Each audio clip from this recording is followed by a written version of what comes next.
اور اس کا پھر ناجائز فائدہ بھی اٹھایا جا رہا ہے. جو جلاد قسم کی مائیں ہیں نا، اور عموماً جو بیٹے ہیں نا، ان کے اوپر ان کے ماں باپ کی کمزوریاں شادی کے بعد کھلتی ہیں جب ان کی بیویوں کے ساتھ انٹریکشن ہوتا ہے ان کے ماں باپ کا. تو ایک روایت پیش کی جاتی ہے جامعہ ترمذی سنن ابی داؤد سے مشکات میں 4940 کہ ابن عمر رضی اللہ تعالیٰ عنہ جو ہیں وہ نبی صلی اللہ علیہ وآلہ وسلم کی خدمت میں ان کی شکایت سیدنا عمر نے پیش کی کہ ابن عمر جو ہے وہ اپنی ایک بیوی سے محبت کرتا ہے اور مجھے اس کی بیوی پسند نہیں ہے.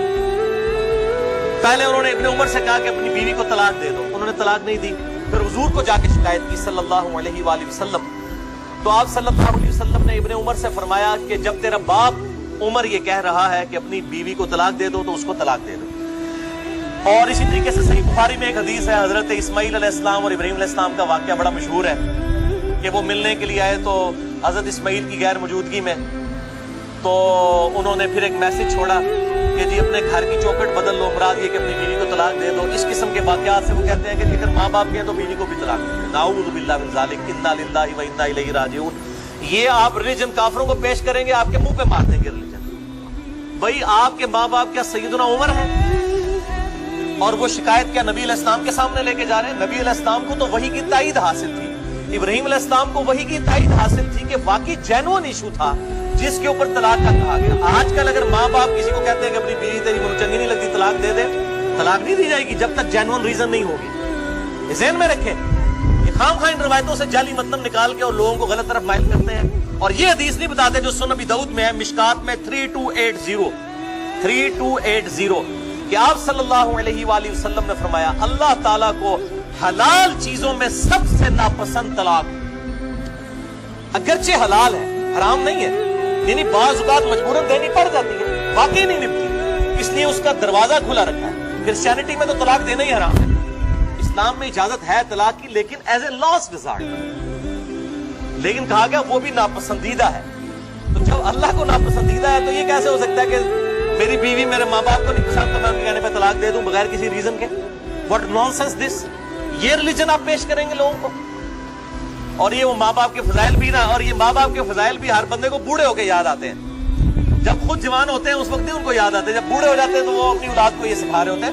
ماں باپ کے بھی اولاد پر حقوق ہیں اور اولاد کے بھی ماں باپ کے حقوق. یہ سائملٹینیس کنٹراسٹ ہے.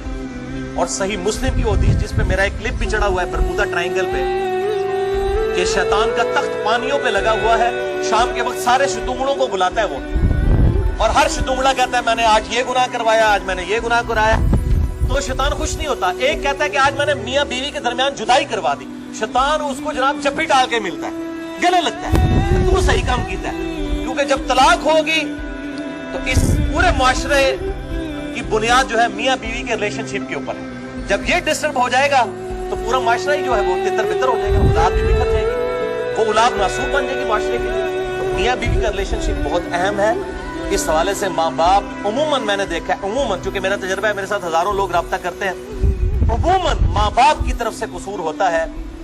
جو بہو ہوتی ہے اس کا قصور بہت کم ہوتا ہے. وہ تو بیچاری نئے گھر میں آئی ہے. بہو کو اگر وہ ساتھ جو ہے وہ وہی پروٹوکول دے جو اپنی بیٹی کو دیتی ہے تو آپ دیکھیں وہ کس طرح خدمت کرتی ہے. کئی بہو ہیں جنہوں نے اپنے ساس سسر کو سنبھالا ہے.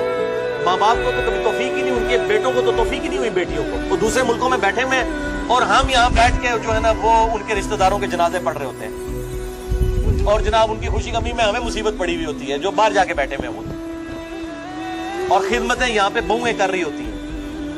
تو یہ بڑا سینسٹیو ایشو ہے، لہٰذا میں نے یہ ماں باپ کے حقوق پہ چونکہ بات کی تھی تو میں نے اس کو بیلنس بھی کر دیا.